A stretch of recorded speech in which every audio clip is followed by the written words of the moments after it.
La verdad que es una gran alegría dentro de lo amargo de algunas de las historias que vamos a ver hoy. Es una alegría que desde el Colegio de Abogados y desde Fundación LED se haya decidido dedicar un rato de nuestro tiempo a conocer y reflexionar acerca de algunas situaciones que afectan principalmente a los periodistas, pero en última instancia nos afectan a todos.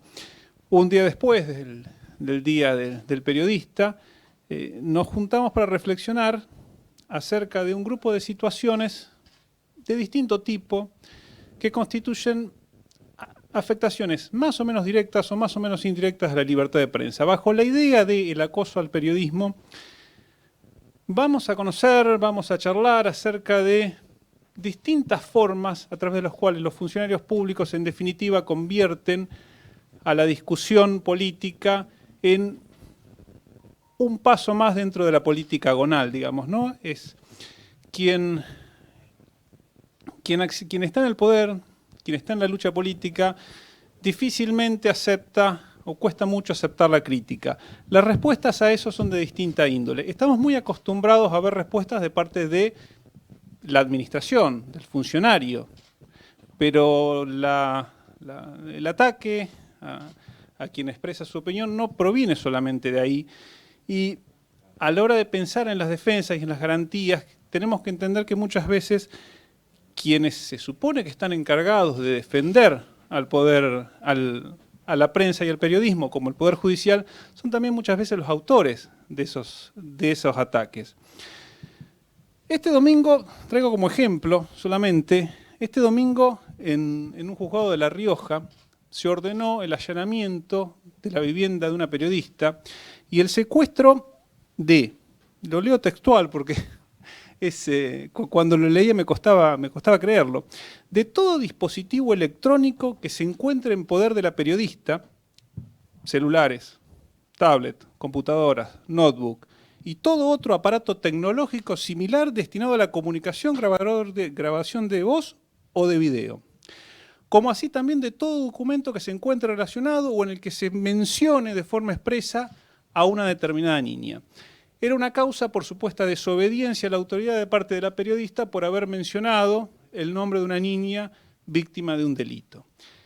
De lo que estamos hablando es de una orden judicial que ordena a un periodista ir y secuestrar los medios de trabajo, ¿no? Mañana van a el diario que ustedes quieran y se llevan la prensa, la máquina de impresión, las computadoras. Esa persona, al menos hasta donde yo sé, todavía no podía trabajar. Ese nivel de cosas que parecen completamente inaceptables parten de quienes deberían custodiar las libertades de poder de la prensa. Esto refleja que muchas veces la respuesta está en el derecho, pero no alcanza con el derecho entendido como el derecho como eso escrito. Quizás hay que pensar en el derecho como una serie de convention, dirían los ingleses, una serie de acuerdos, muchas veces ni siquiera conscientes, pero una serie de costumbres, de exigencias de convivencia política que son las que deben dar sustento y en definitiva terminar exigiendo de parte de las autoridades, de parte de los funcionarios, entre ellos los jueces, que esa serie de reglas de juego se cumplan. En este primer panel la verdad que tengo el honor de poder presentar a dos personas que en estos últimos años en la Argentina han hecho realmente mucho por la libertad de expresión desde distintos ámbitos. En primer lugar, quien va a hacer uso de la palabra es el doctor Alberto Garay, presidente de nuestro colegio, es abogado por la Universidad de Buenos Aires, es Master of Law por la Universidad de Columbia, ha sido Premio Nacional de Ciencias, ha sido director del curso de actualización de posgrado en Derecho Constitucional en la Universidad de Buenos Aires, consultor en distintos organismos internacionales, autor de distintos libros, puedo decirlo, no sino el gran especialista de nuestro país en materia de precedente judicial y ha tenido también una actuación destacada en distintos casos que se vinculan con la libertad de expresión y ha presidido también la Comisión de Libertad de Expresión con anterioridad de este colegio. Así que tengo el agrado y el honor de presentar y cederle el uso de la palabra a Alberto Garay. Bueno, muchas gracias. Buenas tardes. Permítanme dar comienzo a esta reunión saludando a todos los periodistas que haya. Ya que ayer fue su día, llegamos un poquito tarde, pero bueno, quería el colegio saludar en particular a los periodistas porque hace ya años que están viviendo situaciones bastante conflictivas, bajo mucha presión, por ejercer su trabajo de la mejor manera que creen que tienen que ejercerlo. De modo que para el colegio es un honor poder saludarlos en el Día del Periodista, y es un honor poder estar con ustedes en el día de hoy para escuchar cosas que les pasan a los periodistas. Yo voy a hacer un recorrido a los saltos, les diría, porque no da mucho el tiempo, tratando de proporcionar un contexto histórico del tema de la libertad de expresión. Arbitrariamente voy a tomar como punto de partida el siglo XIX, y recordarán ustedes que después de la independencia prácticamente vivimos en guerra civil hasta 1853. Un poquito más con la secesión de la provincia de Buenos Aires, 1860. Una vez sancionada la Constitución del 53-60, se consagra el derecho a publicar las ideas sin censura previa por la prensa. Se asegura también que no se va a someter a la prensa a la jurisdicción federal. Y se le quita al Congreso Nacional la facultad de legislar sobre prensa. Esto fue a pedido expreso de la provincia de Buenos Aires, porque no quería estar sometida en su opinión y en su expresión a lo que decidiera el Congreso Nacional. Entonces se liberó, digamos, a las provincias, cada una podía tener su legislación según su idiosincrasia, digamos. Una de las primeras causas que llevó a la Corte es un problema de libertad de expresión, donde un policía persiguió a un ciudadano porque no le gustaba lo que había opinado sobre él. Lo había dejado Vero, en realidad, en la nota. Había dicho de todo el policía, estaba en temas de prostitución, todo lo feo que se les ocurra que se podía decir, se lo dijo.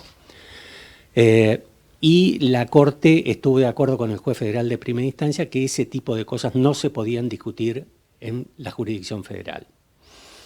Se siguieron discutiendo algunos problemas, la jurisprudencia de la Corte fue y vino.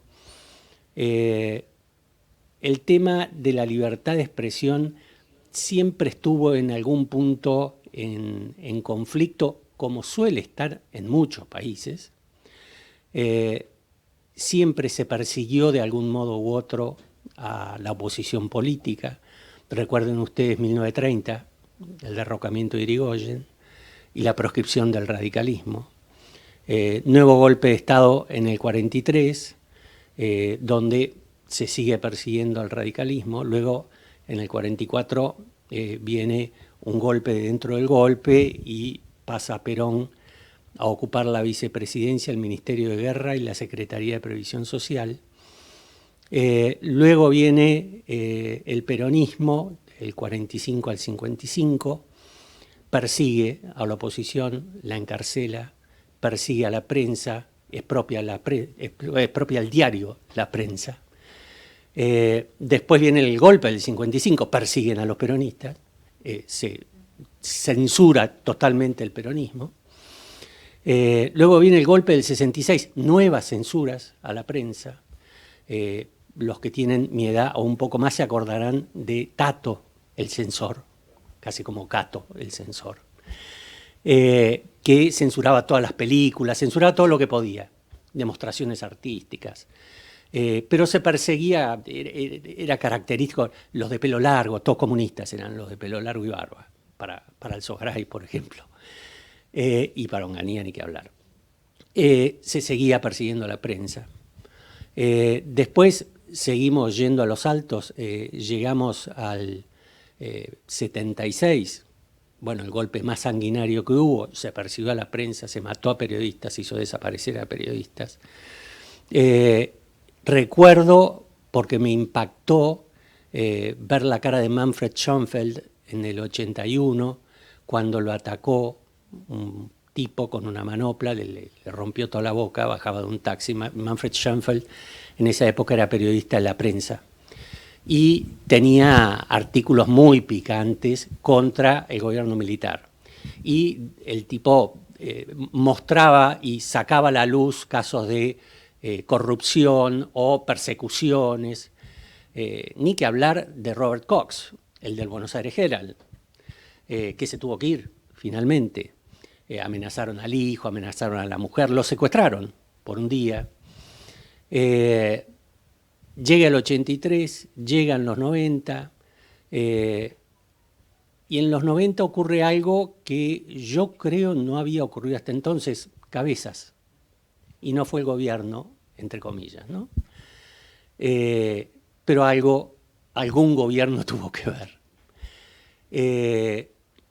Seguimos a los altos, llegamos a Patcher, Nisman, que es el periodista también del Buenos Aires Herald, que se tuvo que ir porque se dio cuenta que habían fraguado una noticia con su firma, él no lo había hecho, identificó con un amigo a una persona en un bar que sería de los servicios, y al día siguiente voló a Israel. No quiso saber más nada. Entonces, cuando uno hace esta rápida recorrida, viene ahora. Hace poco se inventó, por ejemplo, el lawfare, y dentro del lawfare, la mesa judicial. Y dentro de la mesa judicial se persiguió al presidente en ese momento de este colegio, que era Guillermo Lipera, y se lo involucró en una causa penal como integrante de la mesa judicial en la cual se extorsionaban a los jueces para obtener determinadas medidas o sentencias contra exfuncionarios del gobierno anterior, y la forma de probar su involucramiento eran reportajes o artículos críticos contra jueces en caso de corrupción.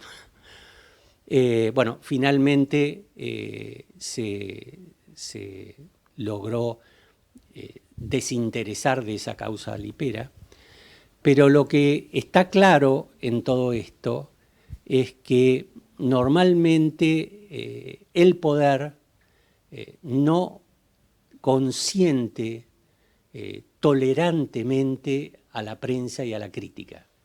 ¿Es esto algo particular nuestro? No. Esto pasa en todas partes del mundo. Hay lugares en que es peor. Fíjense lo que está pasando en Paraguay en este momento, que acaban de matar a un periodista, acaban de matar a un fiscal paraguayo en Colombia. Las persecuciones en Rosario a los periodistas con el tema del narcotráfico. Es decir, es un momento difícil, les diría hasta de la humanidad, pero es un momento más dentro de la lucha por la libertad de expresión. La lucha de la libertad de expresión se acentuó a partir de Gutenberg, con la imprenta. Ya no se aprobaban más las cosas manuscritas que se iban a editar. Y eso daba una libertad desesperante, cosa que obviamente a los gobiernos de esos momentos no les gustaba, y desde entonces no paró. Es difícil que los gobiernos acepten la crítica, y es más difícil cuando la tolerancia a la crítica y la tolerancia a un poder judicial independiente no está en los paradigmas de uno de los partidos políticos más importantes del país.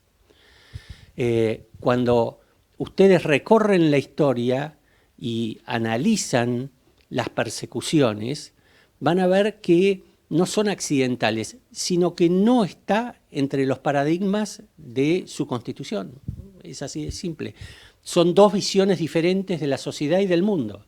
Hay unos que piensan que hay que ser tolerante, tolerar al que me critica, y para eso está establecido en la Constitución, porque el que esté concebido como un derecho dentro de la Constitución es para que el que no piensa como yo, si no, no necesito que me aseguren nada.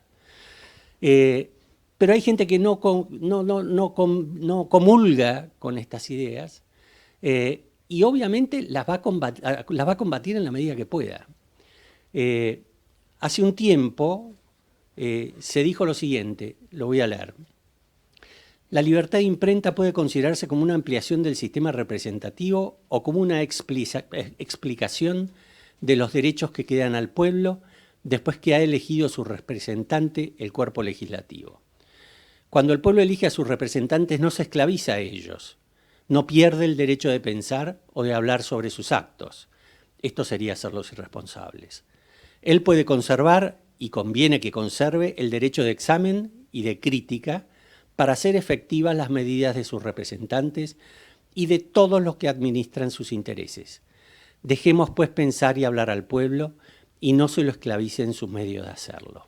Esto, que parece muy actual, es de la Convención Nacional Constituyente que reformó la Constitución en 1860 y lo dijo Vélez Sarsfield. Seguimos defendiendo las ideas de Vélez Sarsfield. Muchas gracias, buenas tardes.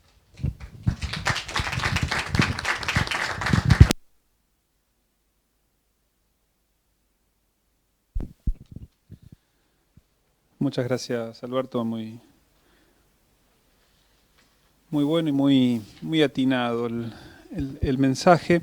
Ahora me toca presentar a alguien que en este ambiente no necesita ser presentada, pero vamos a cumplir con la formalidad, ¿no? Silvana Giudice es presidenta de la Fundación LED, Libertad de Expresión más Democracia. Es una ONG sin fines de lucro que desde hace algunos años se encuentra dedicada a la protección y difusión de la libertad de expresión tanto en Argentina como en Latinoamérica. Y ha tenido, agrego yo, aunque no está en su currículum, pero tanto Silvana como la Fundación LED han tenido en estas últimas décadas largas ya una de las actuaciones más destacadas en materia de defensa de la libertad de expresión en Argentina. Es actualmente directora designada por el Congreso Nacional en el ENACOM. Fue presidente del ENACOM entre el 2018 y 2019.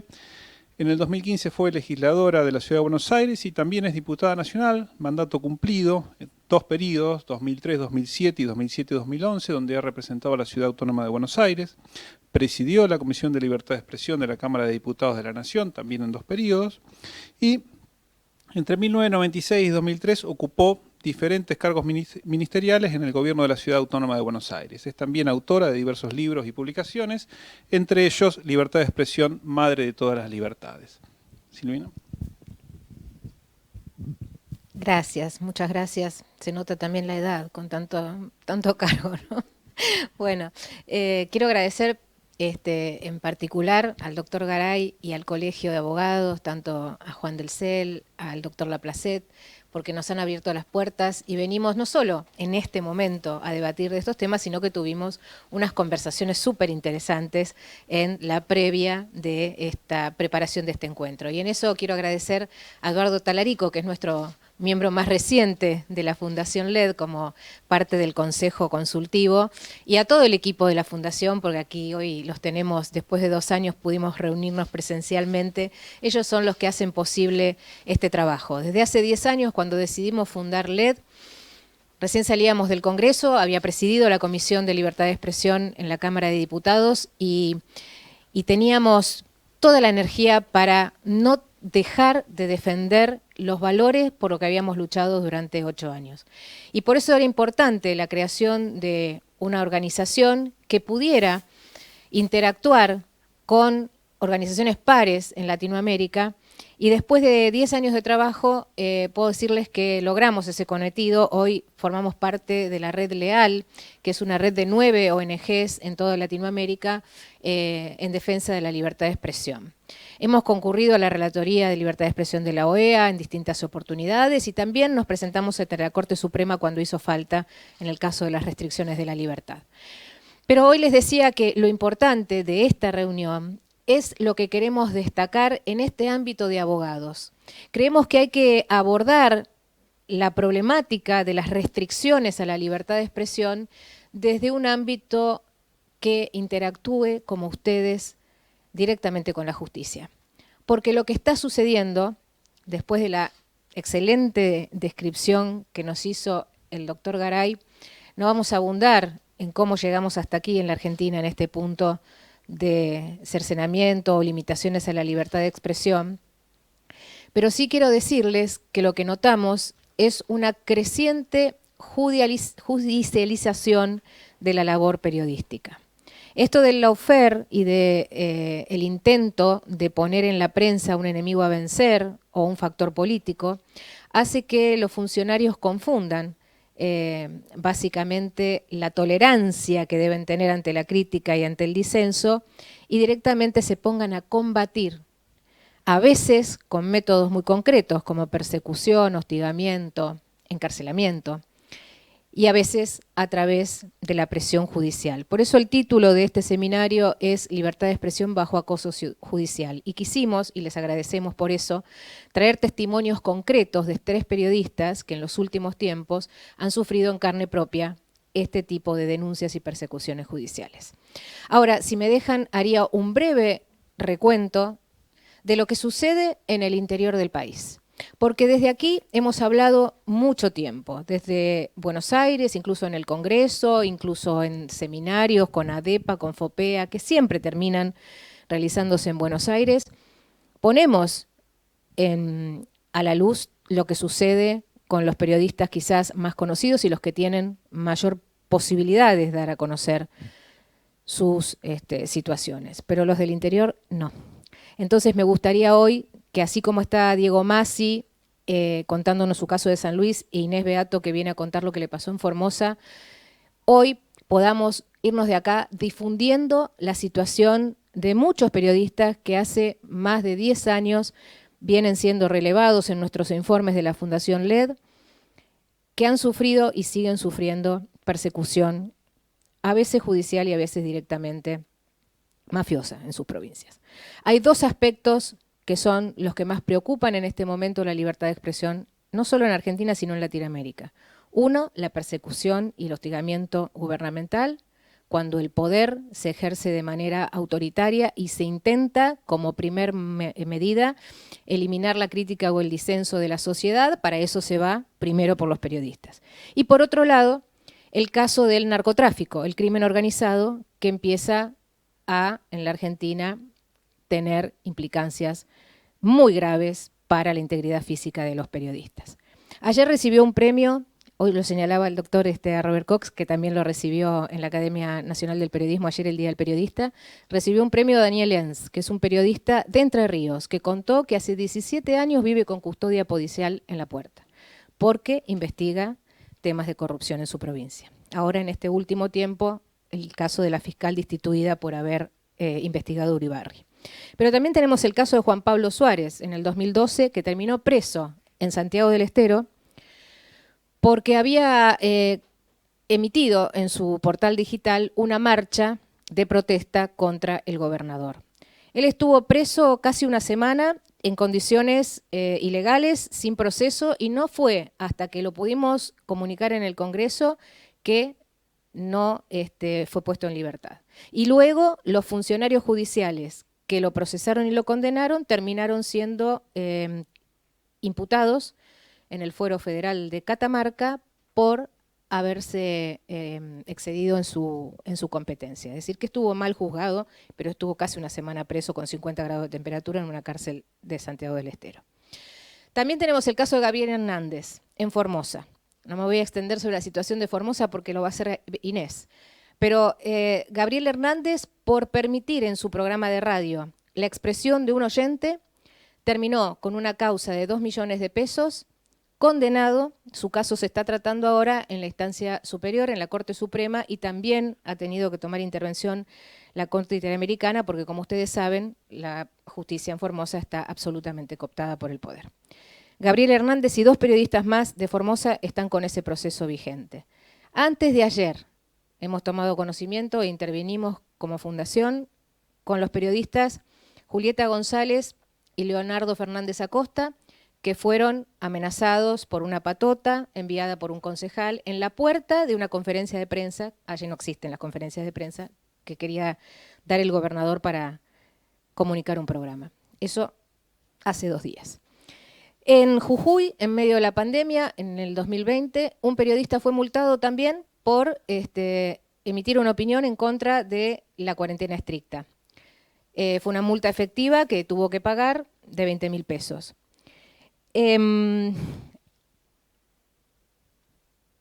Hace muy poco, Martín Grande, un comunicador de Salta, recibió una orden judicial para ponerle un bozal legal contra el procurador de la provincia. Una cosa realmente disparatada, porque en general los mecanismos de restricción o de bozal legal, como se comentan, son para cuestiones privadas, para cuestiones de menores, pero nunca para un funcionario público. Bueno, en Salta también suceden estas cosas.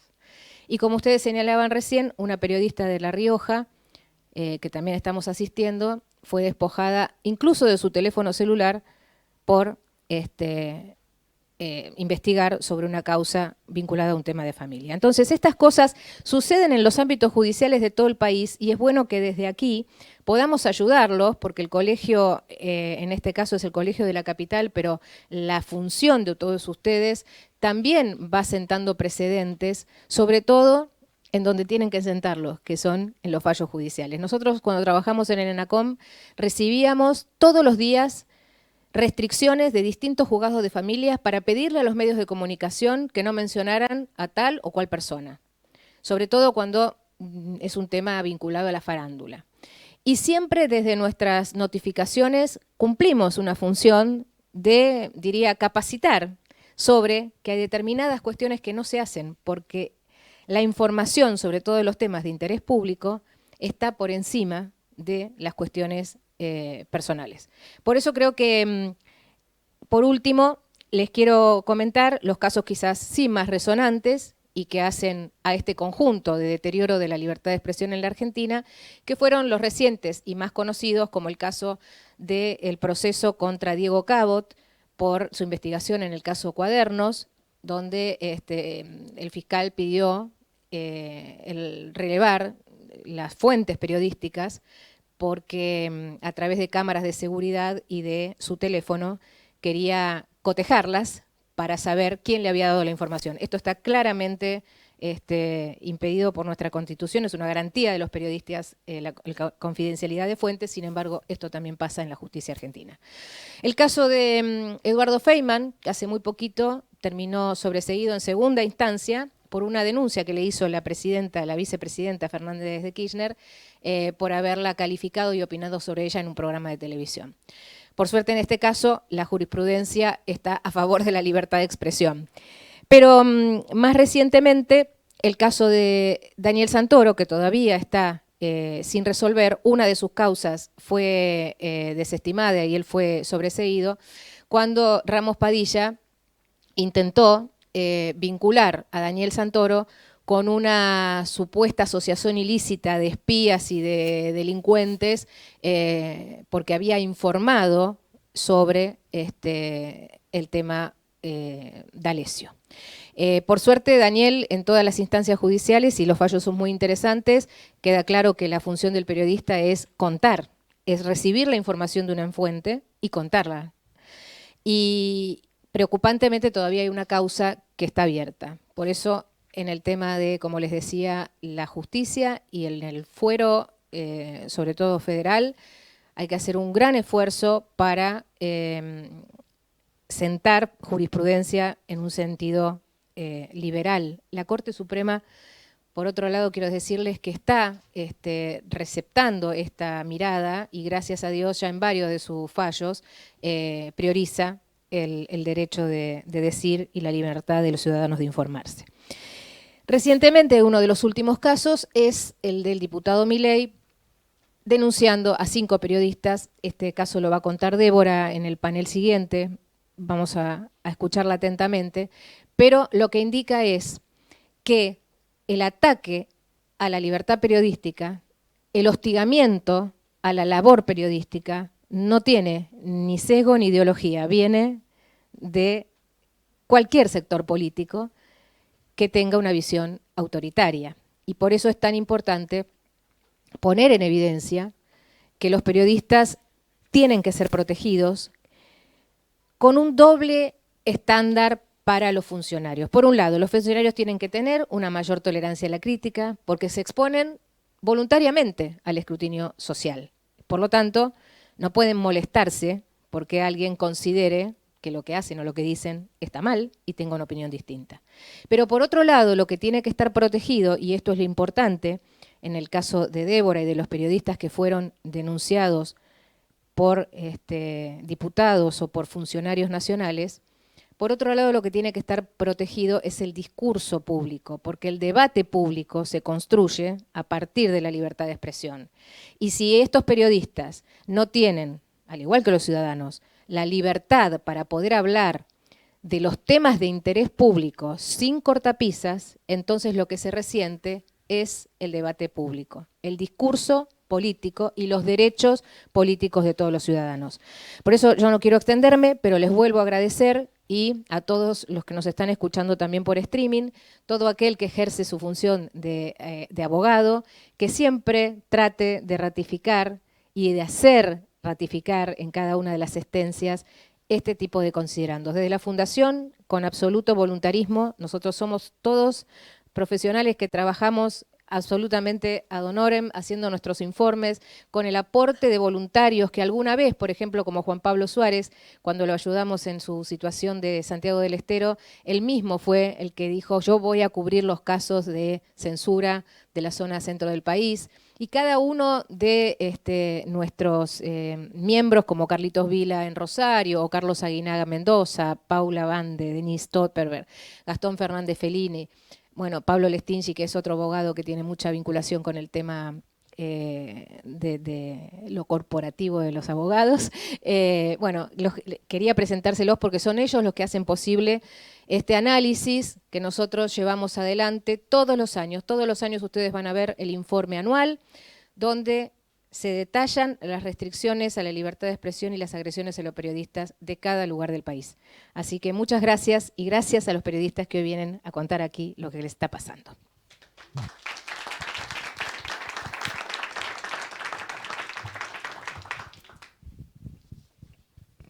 Bueno, muchas gracias Silvana, muchas gracias Alberto. Antes de pasar a escuchar, se supone que puedo hacer alguna pregunta y quiero hacerla. No, me quedé con una idea, me parece que hay en el fondo, hay en materia de libertad de expresión, lo que hay es algo que necesita y que no es de los periodistas, que no es del Poder Judicial, es de todos. Y creo que en definitiva es humildad epistemológica. Es decir, tengamos cuidado con creernos que tenemos alguna verdad tan relevante como que está bueno para... Y esto va incluso para la democracia, ¿no? La idea de democracia militante es también peligrosa. La idea de naciones son peligrosas para poder interactuar. Lo dijo Silvana y me parece que está bien. En Argentina la protección de la libertad de expresión se crea a nivel judicial más de arriba para abajo que de abajo para arriba, es decir... La construcción de doctrinas tendientes a proteger la libertad de expresión, ya sea Fair Report, Real Malicia, se construyen desde la Corte Suprema. En general los tribunales inferiores no han sido nunca demasiado receptivos a tutelar a los periodistas o a los medios de prensa.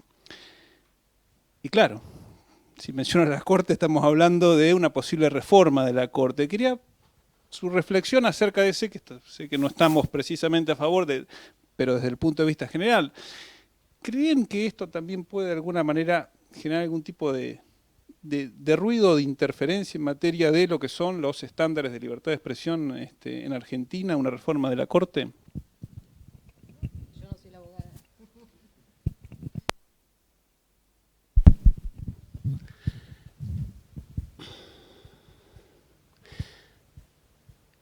La gente del interior lo sabe mejor que los porteños como yo. Pregúntenle a los abogados del interior cómo se desempeñan sus tribunales cuando llegan a tribunales estos problemas. Pregúntenles a los abogados del interior cómo se conforma generalmente los superiores tribunales del interior. Cuántos primos, parientes, hermanos, primos de la prima, del hermano, de la tía. Pregúntenles cuántas sentencias de libertad de expresión son modelo emitidas por sus propios tribunales. Esto en provincia generalmente no se escribe. No es común encontrar artículos que censuren a sus propios tribunales.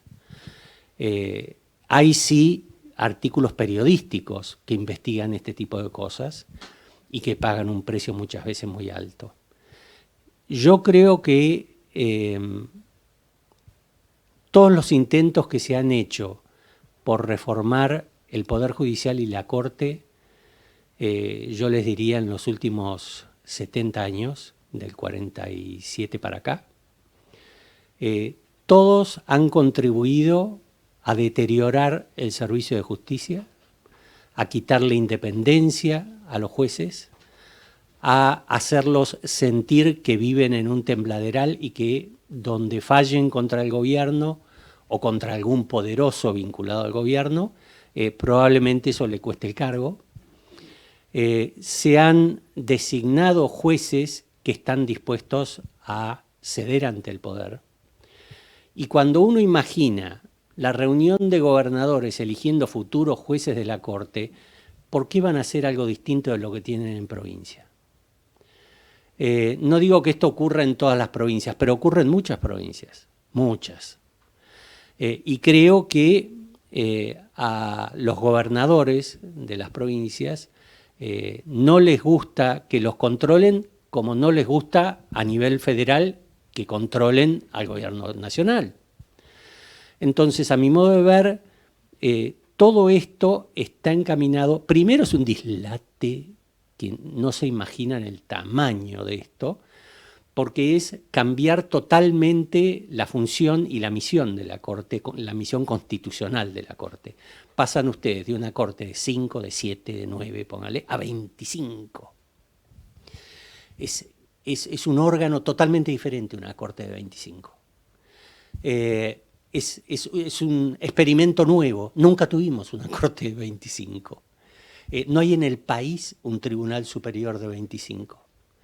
En algunos países existen superiores tribunales de 25 que se han ido aumentando con los años, que tienen funciones diferentes, generalmente son tribunales de casación. Entonces, yo creo que lo que tenemos por delante, si tuviera éxito, es realmente un panorama muy, muy oscuro y creo que tenemos que hacer lo imposible para que eso no se logre. Gracias. Bueno, muchas gracias. Ahora le damos paso al segundo panel.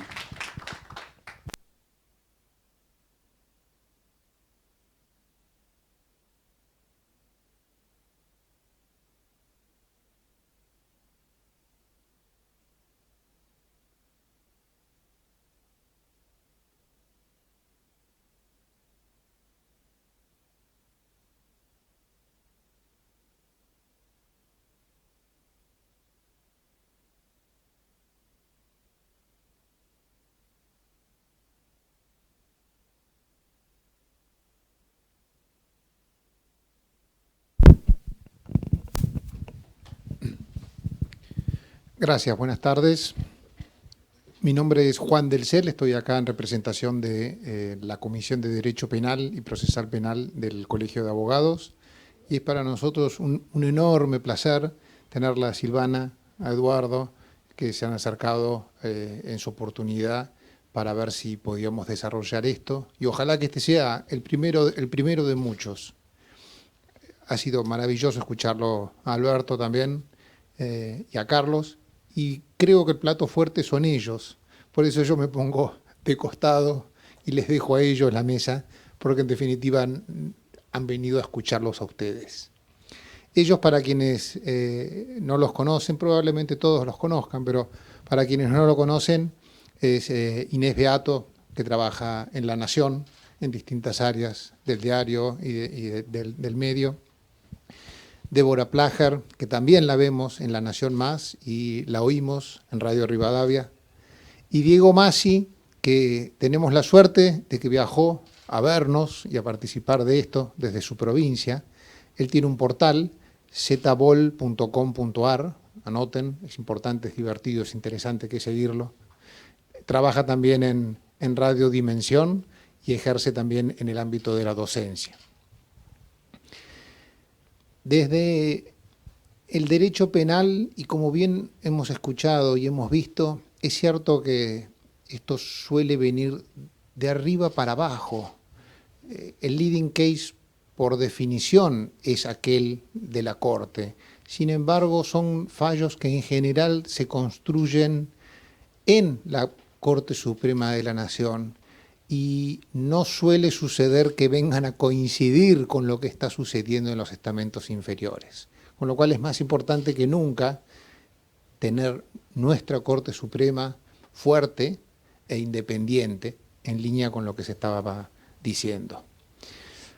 Años atrás teníamos un fenómeno parcialmente distinto. Había ciertas leyes, ciertos artículos que eran muy utilizados. El 109 y el 110 del Código Penal para todos los penalistas era el ABC, las calumnias y las injurias. Y para todos los medios el 113, la reproducción, la responsabilidad del editor y del reproductor de las calumnias o de las injurias, ¿no? Afortunadamente hemos progresado de vuelta.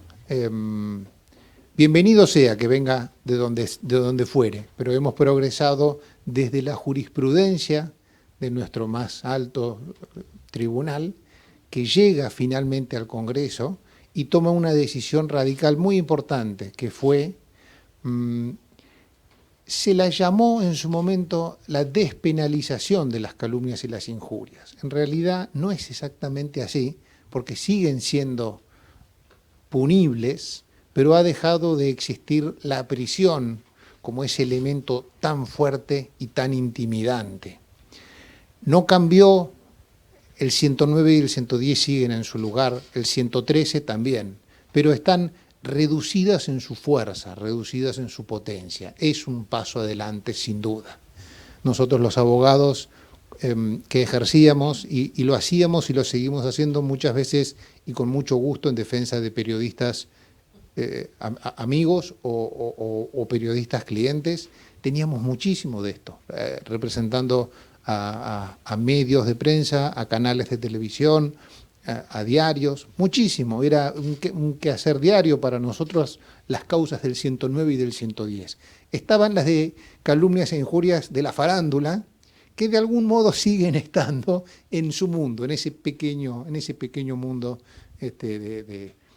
a veces un poco por sobre lo terrenal, pero después estaban las otras, las que herían, las que dolían, las que típicamente iban en contra de los periodistas que se animaban a, cito por citar algo, la revista Noticias, que durante una década entera, por lo menos, fue quien sufrió tal vez los más fuertes embates judiciales, y lo digo, no era clienta nuestra ni nada, tienen unos abogados penalistas fenomenales y han llegado a resultados muy buenos, pero Fontevecchia y un grupo de periodistas muy valientes, por decir solamente algunos, tuvieron que pelearla, y en ese ámbito, en ese medio y en otros también, por supuesto, salieron precedentes muy fuertes que llevaron a estos cambios importantes,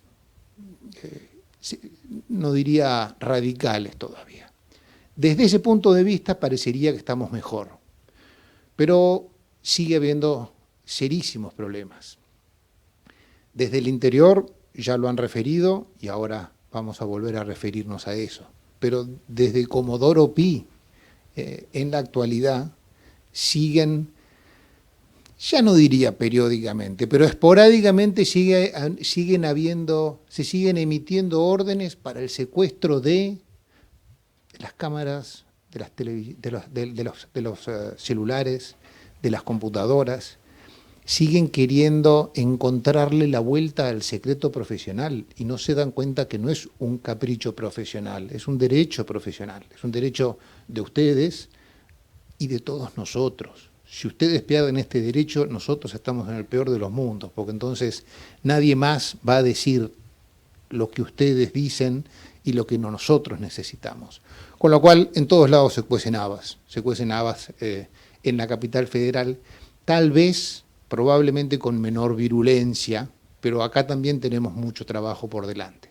Y en el interior, bueno, el panorama ya quedó planteado, y en primer término me gustaría darle la palabra a Inés para que nos cuente algo que en alguna medida todos hemos leído y nos hemos enterado, que era la situación en Formosa, específicamente en el marco de la pandemia del COVID, y qué fue lo que le sucedió, cómo lo vivió y qué está sucediendo en esto. Bueno, muchas gracias. Buenas tardes. El caso que yo traigo hoy sobre la mesa y que me involucra refiere a una doble obstaculización del ejercicio del periodismo. Por un lado, por vías judiciales, que en principio es lo que motiva hoy a esta reunión, y por otro lado también por restricciones del Poder Ejecutivo de Formosa, que es, digamos, de público conocimiento que en el caso de la provincia de Formosa la vía judicial no es sino un apaño del aparato y de la estructura arbitraria que está anquilosada desde los mediados de los 90 en la provincia de la mano del gobernador Gildo Insfrán. Y justamente dado ese extenso periodo que lleva esta gestión de gobierno, mi caso no es sino uno de los tantos, como nombraba Silvana hace un rato, de periodistas que a diario sufren persecuciones del gobierno y restricciones a la libertad de su ejercicio profesional en aquella provincia. Sin ir más lejos, los casos que nombraban recientemente de este fin de semana de los periodistas Julieta González y Leandro Fernández Acosta, que fueron increpados en un acto del gobernador, también el caso de Hernández, y ambos colegas, todos estos colegas no se han cansado de denunciar persecuciones, hostigamientos. De hecho, González el año pasado estuvo detenida un día en la comisaría en una de las comisarías de Formosa Capital durante una marcha que se hizo cuando se regresó a la fase 1 de restricción del COVID-19.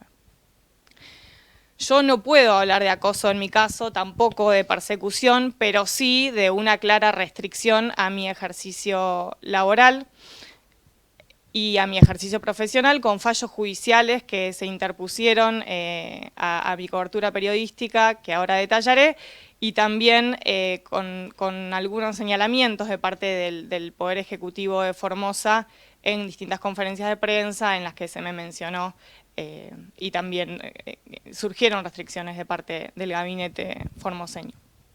Dicho esto, intentaré ser breve con el raconto de lo sucedido. Yo estaba trabajando en el diario La Nación, en la sección política, en febrero de 2021, cuando decidimos viajar a Formosa en el marco de múltiples denuncias a la gestión sanitaria que estaba encarando el gobierno de Insfrán, particularmente por unos centros de aislamiento que muchos de ustedes habrán escuchado nombrar, en el que se mantenían a las personas aisladas en condiciones inhóspitas, embarazadas que tenían que parir en esos centros, extensiones de cuarentenas sin ningún tipo de justificación. Quisimos hacer una cobertura de eso y cuando intentamos ingresar a la provincia, el acceso fue denegado. Nosotros intentamos cruzar por la localidad, hacia la localidad de Mansilla, desde la localidad chaqueña de Eva Perón, y ya en el puente que divide, que atraviesa el río Bermejo y que divide Chaco de Formosa, la policía nos detuvo y nos dijo que teníamos indicaciones precisas de pedir una autorización al gobierno de turno y particularmente al Consejo de Atención Integral del COVID-19 que se generó como emergencia, que exigía firmar un consentimiento de que para ingresar a la provincia uno aceptaba ser trasladado a uno de estos centros de aislamiento. Con lo cual eso iba por encima, por completo, del decreto presidencial, el 297, que firmó el presidente Alberto Fernández, ni bien empezó la pandemia, y que nos eximía a nosotros como periodistas, como trabajadores esenciales, a nosotros y a otros tantos rubros, de poder circular libremente por todo el territorio nacional. Ya había viajado por esta situación unos días antes el secretario de Derechos Humanos de la Nación, Horacio Pietragala Corti, a relevar la situación, no había levantado la mano por nada en particular, y también había viajado una comitiva de legisladores de la oposición, encabezados por Waldo Wolf y por Mónica Frade, que habían podido acceder sin problema, digamos, en ese caso. Nosotros intentamos ir a la semana, no lo logramos, la policía hablaba por los handys, se contactaba con el consejo, con esta mesa chica del COVID, y lo que nos decían era que nos teníamos que acatar a los protocolos de la página, entrar, inscribirnos, y que nos iba a llegar la habilitación de acceso a los días, depende de cuándo determinara este consejo. Intentamos contactarnos, por supuesto, con distintos ministros, con integrantes del gobierno, con el ministro de Gobierno, Trabajo, Justicia y Seguridad, que es Jorge González, la mano derecha de Gildo Insfrán. También intentamos contactarnos con Sergio Recalde, el secretario de Medios, y todos se limitaban a decirnos, cuando en las primeras 2 respuestas, después ya no tuvimos más respuesta, que teníamos que acceder a la página, ingresar nuestros datos y que nos iban a avisar si nos daban la autorización para entrar, pero que como todos ciudadanos teníamos que respetar el protocolo. Nosotros yo viajaba con un fotógrafo, Tomás Cuesta, y nosotros, nuestra intención era lo que lo reclamábamos, alegando al decreto, saltear este paso de la cuarentena, pero saltearla por derecha, digamos, porque nos estaba amparando la ley para poder ingresar. No lo logramos, teníamos test PCR, digamos, íbamos con todo en orden. La credencial de periodistas, el libre permiso de circulación, el test PCR negativo, test de antígenos, y con ninguno de esos recursos pudimos acceder. Estuvimos 3 días en frontera intentando acceder y no lo logramos. Ningún ministro dio causa a nuestro pedido, se limitaban a decirles esto que les comentaba, y luego de eso nos volvimos a Buenos Aires, y como si las trabas hubiesen sido pocas, empezaron a nombrarnos en algunas conferencias de prensa en las que señalaban nuestros nombres. Ellos hacían conferencias de prensa regulares en las que indicaban la situación sanitaria de la provincia y hacían referencia a nosotros sin habernos contestado antes.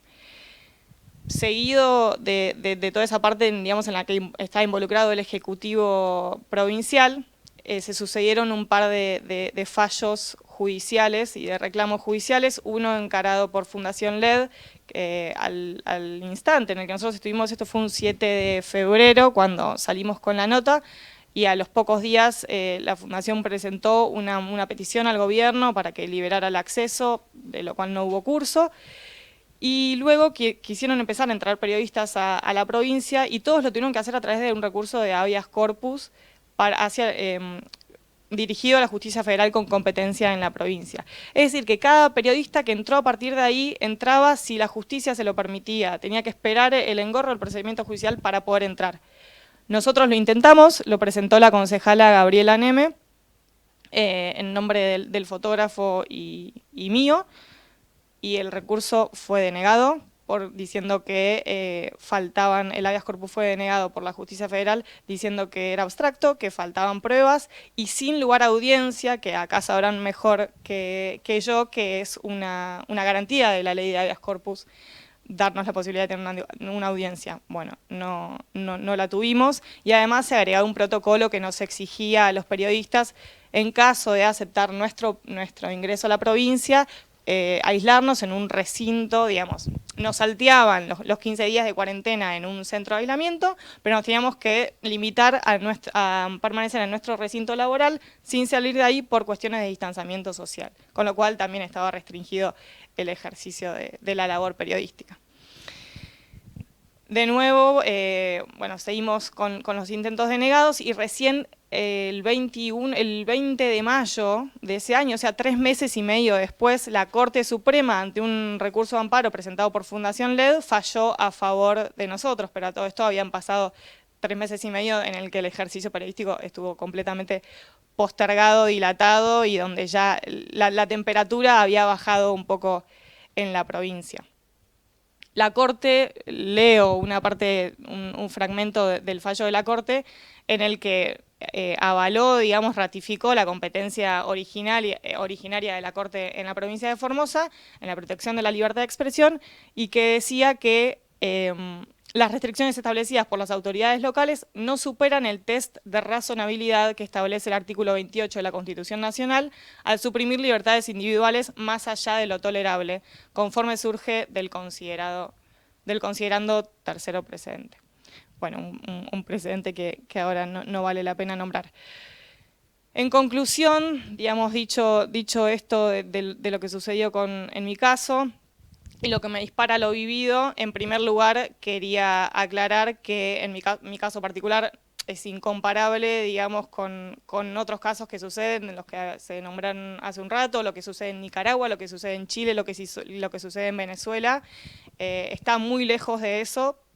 Digamos, mientras acá FOPEA en 2021 registró unos 100 ataques a periodistas, en Nicaragua estamos hablando de 700.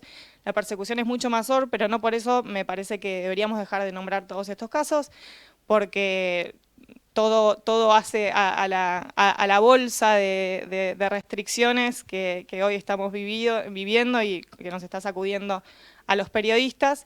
Y además, sobre todo, porque me parece importante que esto no derive en autocensura, que los periodistas, por evitar no hablar de tal, no viajar a tal lado, no mencionar tal tema, nos autocensuremos sin ser puntualmente quizás perseguidos o sin protagonizar un caso de persecución o de restricción de libertades, nos autocensuremos y eso empiece a generar un debilitamiento de la cobertura periodística, del ejercicio profesional y por ende de las garantías democráticas. Así que creo que con eso pongo un poco en tema lo que me sucedió y nada, hacer foco en eso, en no caer en la autocensura, en no sembrar semillas para que se genere este derrame de autocensura, de precaución, porque si esto ocurre no solo está truncado nuestro rol como periodistas, sino también el rol de las instituciones políticas, judiciales que tienen que velar por la libre expresión. Gracias.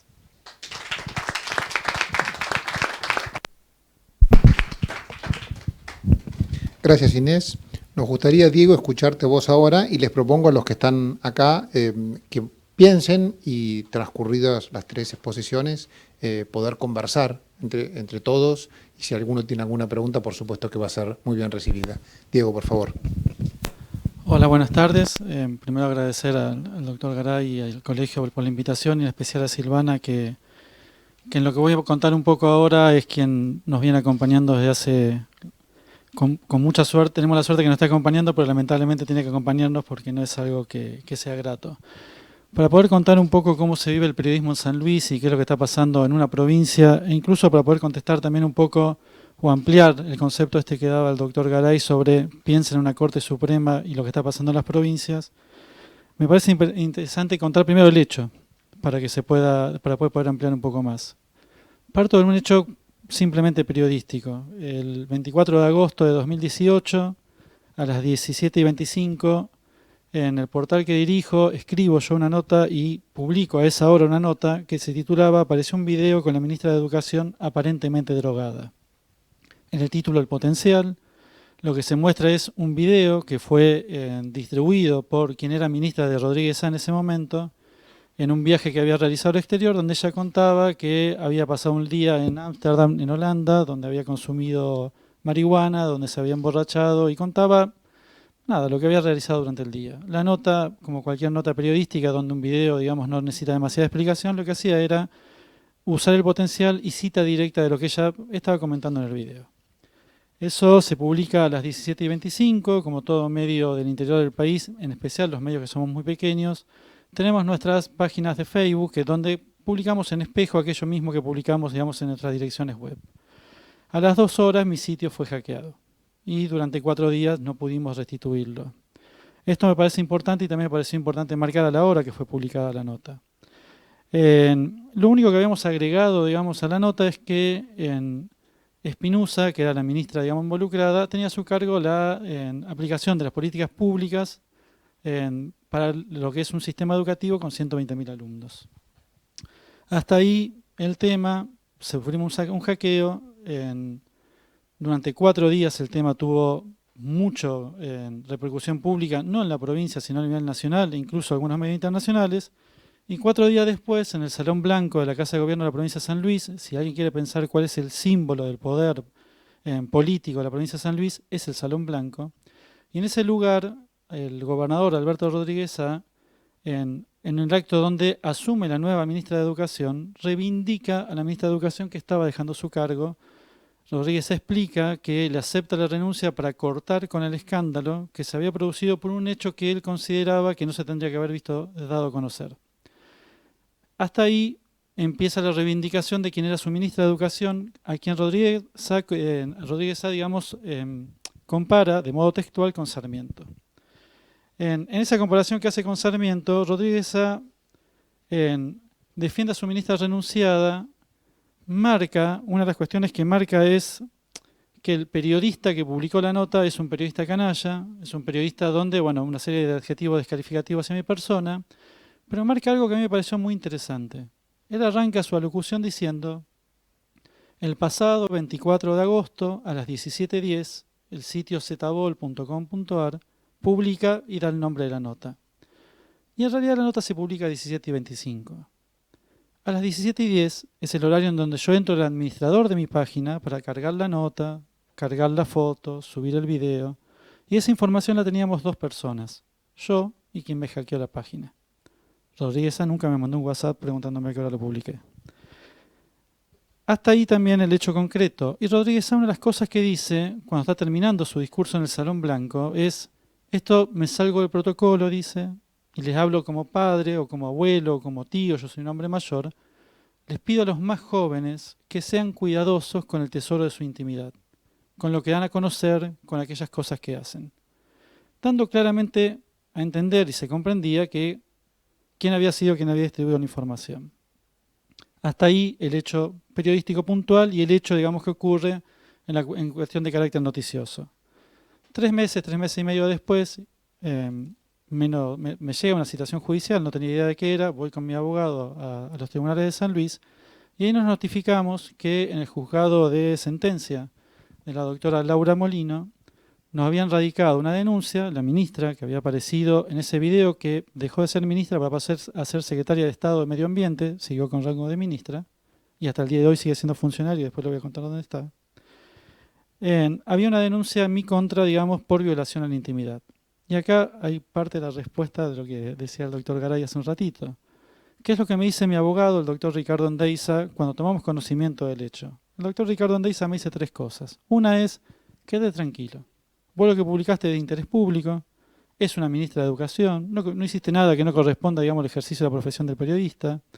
Un dato para tener en cuenta: el Cedronar, a través de la legislación nacional vigente, deslinda en la figura del ministro de Educación y del ministro de Salud de cada jurisdicción provincial, de las 24 jurisdicciones, la aplicación de las políticas del Cedronar, y quien estaba hablando que estaba drogada y borracha, y como bien ella decía, digamos, en su alocución, me fumé un churro, me fui a Marte, distintas frases. Y un dato que también es interesante, que nosotros lo marcamos, pero que pasó medio de largo, es que nos fumamos un churro con unos chicos españoles que eran unos divinos y vamos a ir a visitar cuando vayamos con el ministerio en febrero a Madrid. Digo, estaba hasta ese dato en el video, digamos, que apareció. El doctor Andeiza me dice 3 cosas. La primera es: quede tranquilo que vos lo que hiciste es tu laburo, es de interés público. Lo segundo que me dice es: todos los tratados internacionales con jerarquía constitucional y nuestra Constitución te amparan. Y lo tercero, que es lo más interesante, me dice: quede tranquilo que esto termina en queja en la Corte. ¿Por qué me dice esto? Porque no importa lo que te vayan a presentar como prueba, no importa lo que pase en el juicio, no importa lo que nosotros hagamos, nos van a fallar en contra. La Corte nos va a denegar, digamos, digamos, a ratificar el fallo y aparte nos va a denegar el derecho en ir a la Corte Suprema de Justicia de la Nación. Quiero contarles que nosotros en este momento estamos en queja en la Corte, algo que me avisó el doctor Ricardo Andeiza en el año 2018. Para que se tengan en cuenta algunas cosas del juicio, no voy a tratar de ahondar mucho en esto, pero sí me parece interesante marcarlos. ¿Quién fue los testigos de la funcionaria de Rodríguez A. en San Luis? Uno de sus testigos, el gobernador Alberto Rodríguez A. El otro testigo, quien la reemplazó en el Ministerio de Educación, la ministra de Educación de ese momento, Paulina Calderón. Y el tercer testigo, alguien inobjetable, digamos, de subjetividad, la mamá. Digo, esos son los tres testigos que presentaron en mi contra. Pero bueno, había que hacer la presentación de alguna prueba en contra, digamos, para tratar de juzgarme. Entonces la presentación de la prueba que hacen es un enlace de la nota que yo había publicado. Pero acá empiezan algunos problemas, porque en la presentación que hacen dice que la nota que yo había publicado era la ministra de Educación drogada y borracha.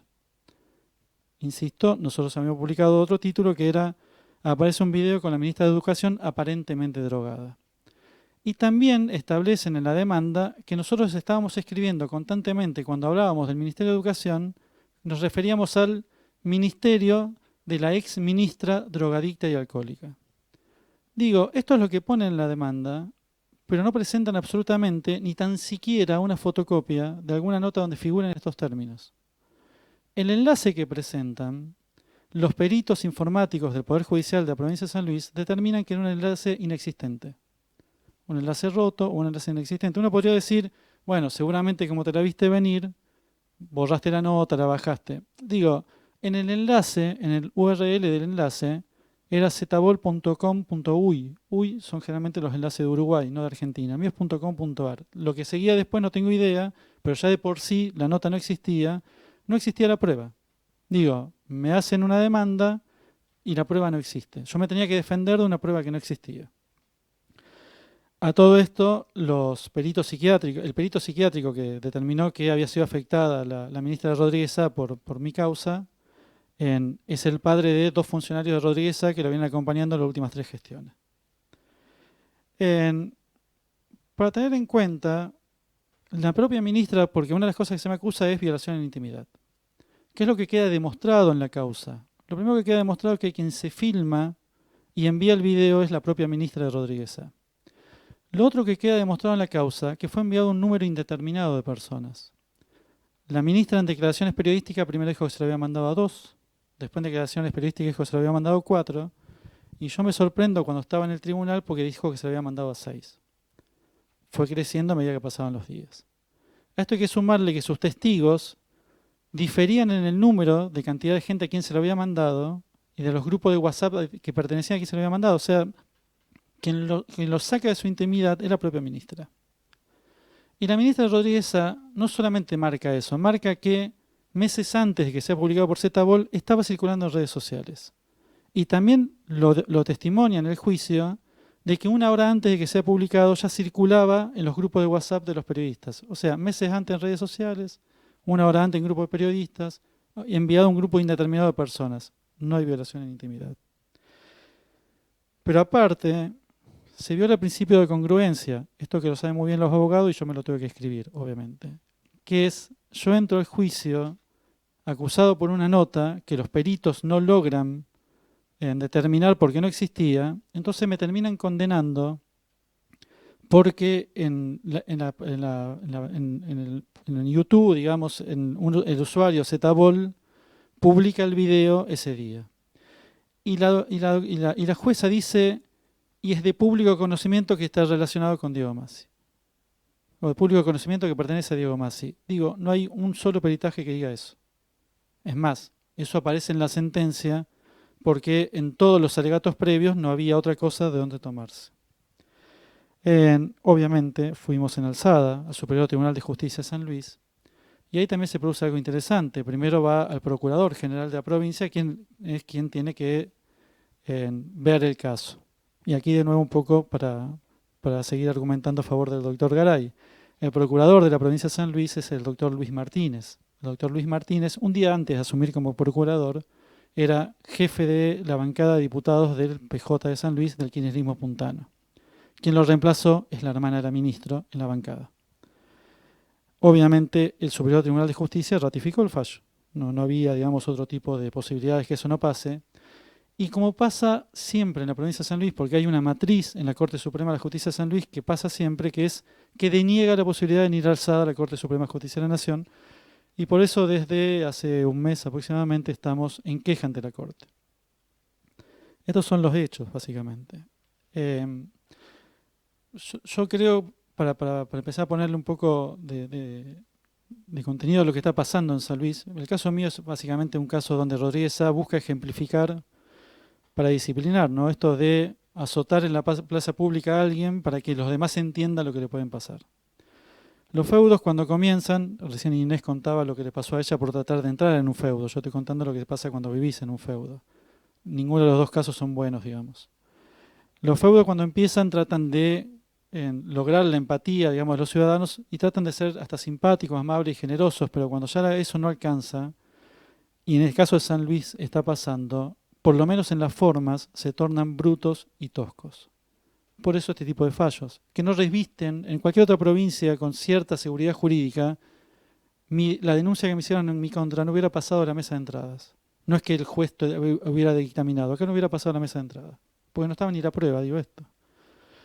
Entonces, lo que se busca es un fallo que sea ejemplificador, y hay un problema, la autocensura termina existiendo.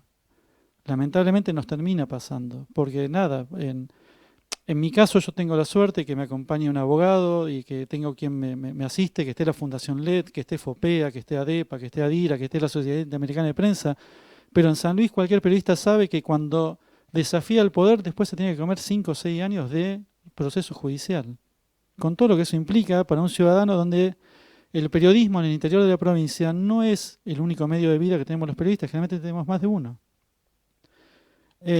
A Rodríguez Sá sinceramente no le interesaba Espinosa ni su ministra, a él le interesa tanto la ministra Espinosa como a mí irme mañana a vivir a la Siberia, creo. A Rodríguez Sá buscó disciplinar. Nuestro portal, o mi página, o mi blog, como cada uno lo considere, fue siempre incómodo para el gobierno de la provincia. En el año 2017, y por esto tienen una causa federal, Alberto Rodríguez Sá y Adolfo Rodríguez Sá, fuimos nosotros quienes hicimos la investigación y demostramos que en tiempo récord a la fundación de Adolfo Rodríguez Sá, Alberto Rodríguez Sá le había dado en ese momento 80 millones de pesos, el equivalente a 5 millones de dólares, para que lo use en la campaña del año 2017. Lo que ahora todos conocemos como Plan Platita está ese antecedente en San Luis. Y también fuimos nosotros los que publicamos los decretos reservados por donde se le enviaba 120 millones de pesos de ATP, algo así, digo bien, ATP, aporte del Tesoro Provincial, aproximadamente unos 8 millones de dólares actuales, a los municipios que eran gobernados solamente por los intendentes de Rodríguez Sá. Digo, nunca fuimos cómodos para el poder y por eso tenemos las consecuencias que tenemos. Cierro un poco la idea, ¿cómo se hace periodismo en San Luis? La pauta disciplina, y disciplina de una forma muy grosera. Las principales 15 radios de la provincia de San Luis reciben todas las mañanas una orden del secretario de Medios o un funcionario de la Secretaría de Medios donde le dice a qué 3 funcionarios tienen que entrevistar y cuáles son los temas que deben abordar. Esto se pregunta, esto no se pregunta. El pasado 14 de febrero, Día de los Enamorados, el gobernador Alberto Rodríguez Sá impulsó la candidatura para integrar el Superior Tribunal de Justicia de la provincia de San Luis en el lugar que quedaba vacante, a la de su vicegobernador, Mones Ruiz.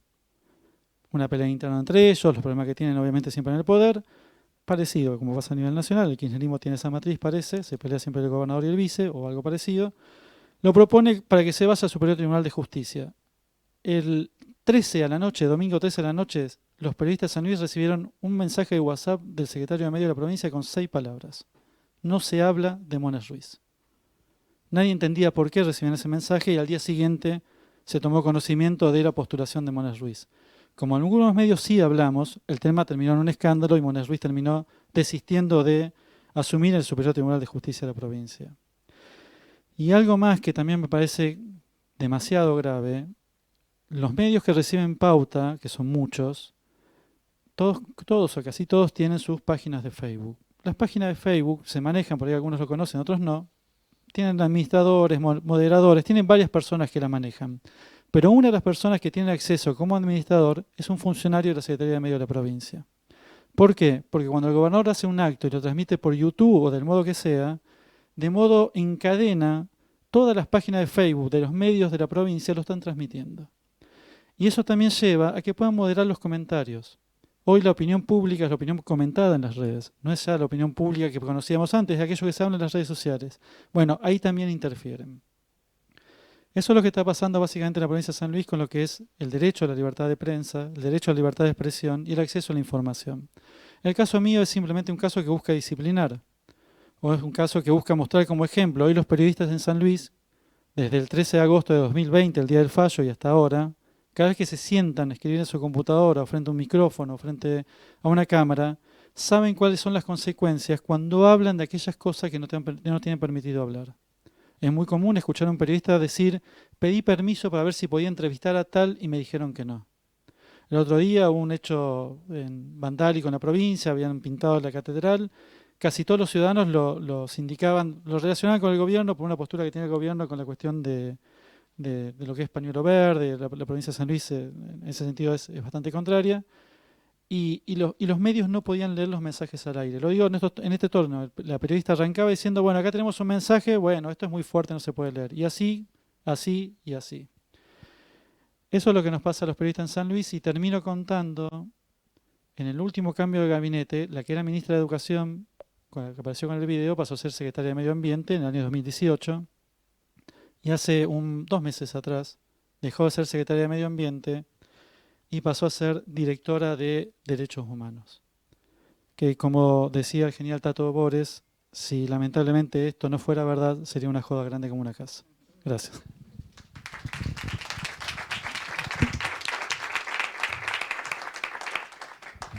Bueno.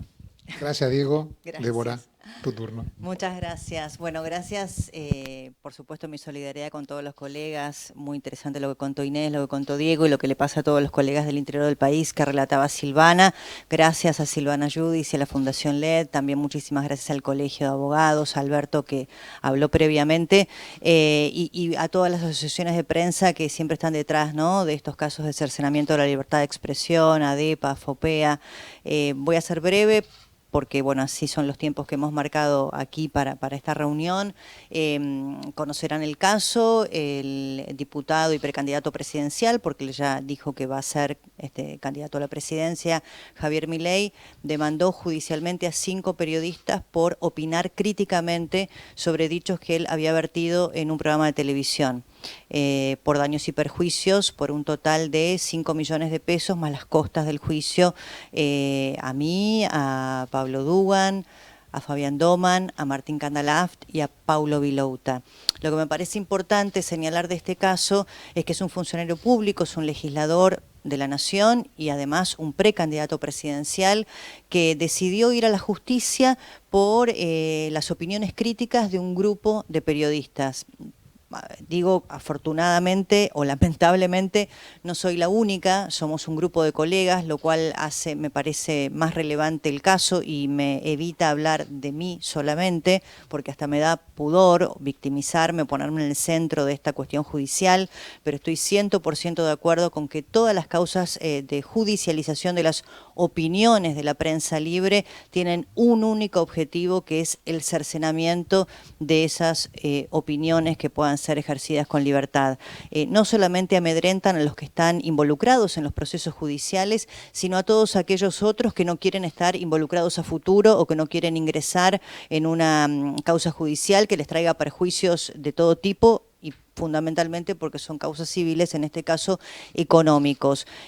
Bueno, en este caso particular, yo trabajaba, y muchos de los colegas que mencioné, en un programa de debate, de modo que es un programa que tiene básicamente opiniones en su contenido, y estábamos debatiendo acerca de unas declaraciones públicas que había hecho el diputado, todavía en ese momento no había sido electo, respecto de, bueno, consideraciones muy críticas, con palabras muy agraviantes que no voy a repetir, insultos y descalificaciones muy hirientes hacia todas aquellas fuerzas políticas que no comulgaran con la propia propia con la de los libertarios, y paralelamente también hizo algunas conceptualizaciones respecto de lo que él cree que es el concepto de libertario en cuanto a la superioridad estética de ese movimiento político que él encabeza, y nosotros analizamos esos conceptos de manera crítica, incluso diciendo que era casi, no sé, xenófobo, o que remitía a otros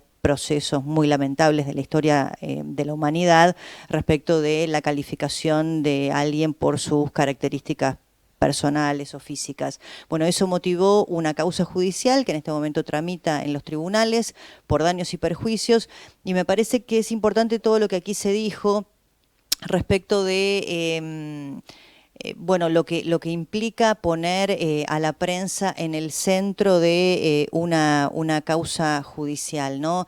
Estamos atravesando además un proceso electoral en un cambio de turno presidencial, un poco anticipada la campaña, pero ya está lanzada, entonces me parece que es importante señalar esto, ¿no? Cuando alguna fuerza política o alguno de sus líderes considera que la prensa, cuando tiene un rol crítico respecto de sus funciones o de sus opiniones o de sus acciones como funcionario público, puedan ser sometidas a la justicia.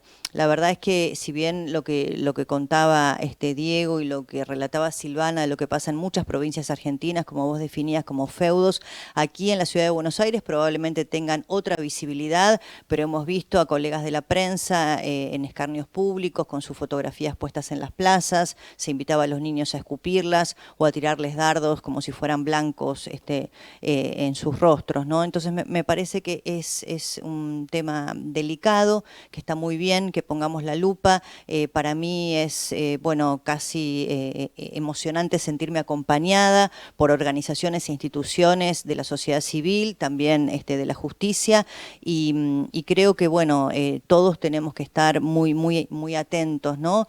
a estas cosas que suceden para evitar que se magnifiquen y que las naturalicemos, porque llega un punto en que uno naturaliza que la opinión de un periodista pueda terminar en un proceso judicial. No voy a hacer una defensa corporativa de la prensa, y eso será objeto quizá de otra mesa de debate, que es nuestro rol dentro de la sociedad. Estamos atravesando, creo, un momento, los periodistas, muy complicado para trabajar, estamos atrapados por los sesgos de confirmación y le hablamos permanentemente a las audiencias convencidas de aquello que quieren escuchar, y eso muchas veces pone en riesgo nuestra capacidad profesional, pero eso es objeto de otro análisis que tiene que ver, en todo caso, con la ética con la que cada uno de nosotros ejerce este oficio, pero en este caso, como estamos hablando particularmente de la libertad de expresión y de la judicialización de las opiniones de los periodistas, que claramente es un cercenamiento a esa libertad, me parece que es muy relevante que nos hayan convocado hoy, que nos hayan invitado.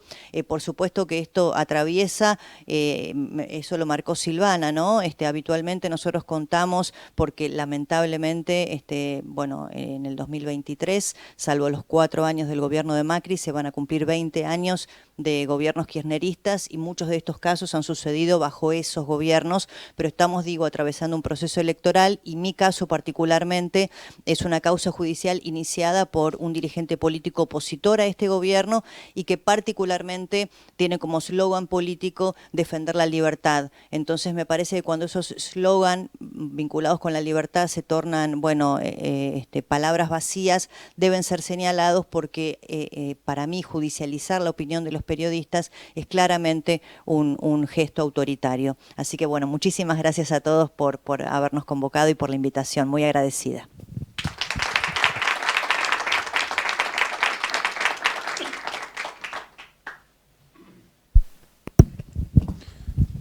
Yo quisiera hacer unos breves comentarios al respecto, desde el lugar que nos toca a nosotros, a los abogados y a los abogados penalistas en particular, y luego, por supuesto, dejo abierta la posibilidad para las preguntas o los comentarios que quien quiera hacer. Lo primero que destaco es, del primer caso, la necesaria ponderación de deberes y de derechos. En el principio de la pandemia, la situación era muy crítica, era de mucho miedo, y por lo tanto la sucesión de decretos que eran muy fuertes, eran muy estrictos, todos las bien recibimos y parecían adecuadas, pero transcurrió el tiempo y la situación no cambiaba, en rigor empeoraba, y sin embargo las restricciones a la movilidad y a poder ejercer en muchos casos el trabajo en muchas otras áreas seguían muy restringidas. Y afortunadamente, una vez más la Corte fue la primera en marcar un camino al decir esto no puede mantenerse sine die, esto tiene que tener un principio y un final, porque estas situaciones excepcionales son por naturaleza transitorias y por esencia y por definición deben tener un fin. Entonces, cuando sucede lo que sucede en Formosa y cuando la Corte se pronuncia, en definitiva lo que está diciendo es, si el periodismo fue siempre una actividad esencial y la consideramos de esa manera, no tiene sentido, y mucho menos a esta altura, y habiendo ya transcurrido un montón de tiempo, pretender que ellos no pueden entrar a ejercer una profesión que sí se puede ejercer libremente desde el primer día. Era mucho más paradójico. No solamente tenían la autorización los periodistas desde el primer día y en buena hora, sino que había pasado un montón de tiempo y esto pretendía seguir cerrado. Entonces la Corte supo tomar este concepto de decir, salud sí, pero salud versus libertad, salud versus transitar, salud versus el ejercicio de la profesión y en particular del periodismo, a buena hora que lo hizo. El segundo comentario que quería hacer es, para Diego, para nosotros los abogados y para los periodistas, es el ABC de, bueno, estoy sacando esta nota, ¿está bien? ¿Está mal? ¿Me van a hacer torta? Voy a recibir un montón de cartas, documentos. Y entonces dentro de ese pequeño manual muy básico de la interacción entre periodistas y abogados amigos, uno le dice, bueno, la utilización del potencial siempre es muy importante, y vos no casualmente lo dijiste. La cita de la fuente, no descubrir su identidad, sino la cita de la fuente, indicar quién fue el que lo dijo. La utilización de las comillas como una manera de agregarle textualidad y decir, esto es el piece of information, esto es aquello que yo estoy dando a conocer. Y se le agrega a eso el mundo del interés público. El interés público es vital, el interés público siempre lo fue, y nunca hubo duda en la jurisprudencia de la importancia que tenía el interés público. Afortunadamente, ahora tampoco hay duda en la norma, porque tanto el 109 y el 110, el que deshonrare o desacreditare en el mundo de las injurias, el que impute falsamente la comisión de un delito a que dé lugar la acción pública, la calumnia, también para aquel que publicare o hiciere editar alguna de las antedichas, y también para la violación de la intimidad. En todos esos casos está expresamente previsto que no corresponde la aplicación cuando está en juego el interés público. Y algunas otras cosas más, pero el interés público está ahí escrito, con lo cual enorme salvaguarda que no quería dejar de destacar. Lo último que quisiera, dos conceptos más que quisiera comentar. Uno de ellos tiene que ver con la privacidad. Lo que estaba en juego ahí teóricamente era la privacidad, y vos bien dijiste, eran cosas que ella había exteriorizado, que ella ya había enviado, que estaban en el medio. Como mal puede uno descubrir o poner a la vista algo privado cuando ya tenía un nivel de publicidad. Y por sobre todo la clave en ese caso es la expectativa de privacidad. En el momento en el cual aquello que uno reputa como secreto o aquello que uno reputa como privado, uno abre la puerta y lo comunica a una persona o envía a un grupo de WhatsApp, eso la jurisprudencia dice baja la expectativa o desaparece la expectativa de privacidad. Y por lo tanto, la protección que merece es bajísima, o prácticamente, o llegado el caso desaparece. Entonces, punto muy importante que vos tocaste, y estoy seguro que no fue casual. Lo último que quería decir respecto de Débora, el periodismo es por esencia información y tiene un contenido muy fuerte de opinión. Entonces, cuando se trata de opiniones, no puede ser de otra manera, la protección es fuertísima, porque de eso se trata, es una opinión. Por eso es muy difícil, pocos, sí, han habido casos, pero en general pocos se animan a ir en contra del editorial de los diarios, porque el editorial es una columna, es una tribuna de opinión, como dijo Mitre en su oportunidad.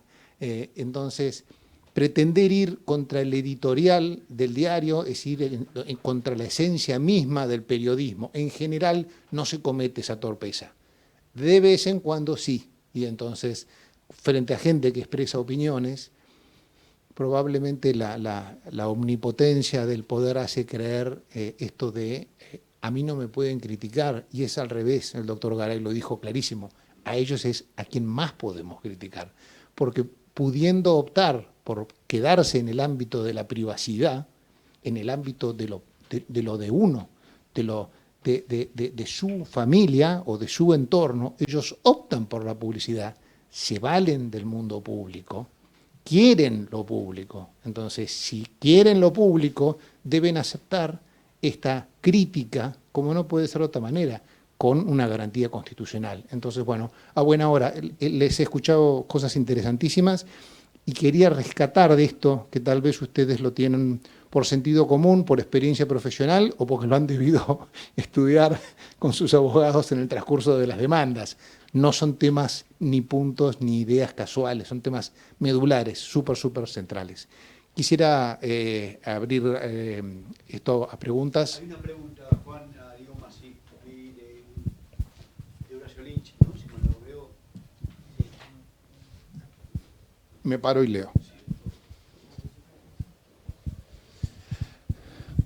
De Horacio Lynch, para Diego Masí. ¿Considera que la situación de la provincia de San Luis y que la afecta está relacionada con la purga de la justicia llevada a cabo por los Rodríguez A en los 90s, en la década de 90? No estoy capacitado para hacer una correlación con la década del 90. Sí, lo que puedo contar que la semana pasada, a través por la ventana, podríamos decir, ingresaron al Poder Judicial de la provincia de San Luis una cantidad importante de fiscales. En todas las jurisdicciones hay un nuevo cargo de fiscales y todos estos fiscales que ingresan, para que uno tenga una idea, el 95% de ellos son funcionarios que están en la actualidad en la gestión pública. Funcionarios que están en el Ejecutivo Provincial o en municipios. Y casi ninguno de ellos ha litigado alguna vez en el sector privado. Digo, son dirigentes del PJ, son funcionarios del PJ o del kirchnerismo provincial que están ingresando hoy a la justicia. El Superior Tribunal de Justicia está cooptado, digamos, la presidenta del Superior Tribunal de Justicia, cuando ingresa, digamos, a su función, es la esposa de quien es la mano derecha del hijo del gobernador. Que el hijo del gobernador es a quien quieren dejar como sucesor, porque la Constitución le prohibía, digamos, una reelección más. Un ex intendente histórico del oficialismo provincial, y básicamente sí, siempre, bueno, quisieron hacer entrar al vicegobernador, no pudieron, y cuando vos empezás a mirar, digamos, los antecedentes de todos los que ocupan un cargo público en la justicia, son gente que pasan del Ejecutivo al Poder Judicial como paso de continuidad directo, digamos. ¿Alguna pregunta que quieran efectuar por acá? Sí, adelante. En voz alta, por favor. Bueno, buenas tardes. A mí me parece que hay una cuestión semiótica decisiva en esto que indicás de la expectativa de privacidad, que me parece muy pertinente para el caso de Masí. Pero preguntarte si eso tiene una confederación jurisprudencial en alguna instancia. Y en segundo lugar, ¿qué creen ellos, como ustedes, como periodistas, que queda de tutelable con relación a los hombres públicos? Es decir, ¿qué no estaría sometido al escarnio, como decía Silvano, en su experiencia profesional? Bueno, en lo primero voy a ser breve para darle el espacio a ellos.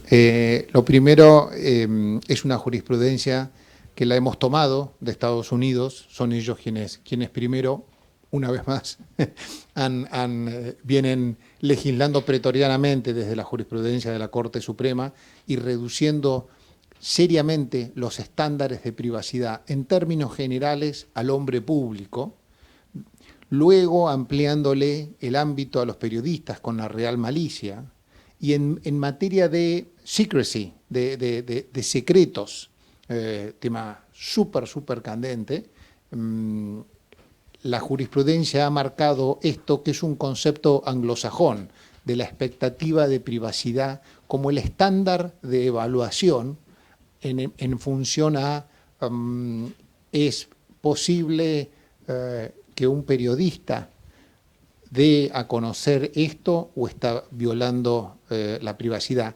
Pero también tiene otro ámbito muy interesante, que es la comunicación que yo presento como prueba en un proceso penal. ¿Estoy violando la privacidad de alguien? Cuando yo grabé una conversación en donde yo mismo estoy involucrado y en donde alguien me comunica algo o alguien le comunica algo a un tercero en un ámbito público, de esto se trata. Esto nace en Estados Unidos y ya tiene cabida jurisprudencial en la Argentina. Nos gustaría que tenga una línea más clara. Hay que darle tiempo. Necesitamos tiempo para que se vaya puliendo sus límites. El concepto y el estándar ya está. Y les dejo a ellos la segunda parte. Sí, no sé si entendí bien la pregunta, si tenía que ver cuál era, hasta dónde podíamos nosotros intervenir, digamos, respecto a los funcionarios públicos. ¿A eso te referías? Claro, ¿qué quedaría como una cuestión tutelable? ¿Qué parte de la intimidad de alguien que Bueno, público? a mí me parece que el ejemplo, a mí que se me ocurre más flagrante es, por ejemplo, el presidente en el cumpleaños de su esposa en Olivos, ¿no? A ver, para el presidente eso era una fake news y una operación mediática, y si no hubiera sido porque la fotografía y el video aparecieron, hubiera sido objeto de una causa judicial contra los periodistas que decían que había habido una fiesta violando el decreto que el propio presidente había consignado. Entonces, y el fallo judicial, aquí está repleto de abogados muy reconocidos y talentosos, pero claramente decir que el presidente durante las horas en las que no está ejerciendo, no sé qué horas serían, si a la madrugada, si para la justicia no es presidente a la tarde o a la noche o a qué hora, no estaba ejerciendo su rol en la residencia oficial del presidente de la República, la verdad que es muy lamentable, pero ahí claramente el periodista que publica o que tiene esa información la tiene que dar a pesar de haber sido en el ámbito, si querés, de la intimidad de la vida familiar del presidente, ¿no?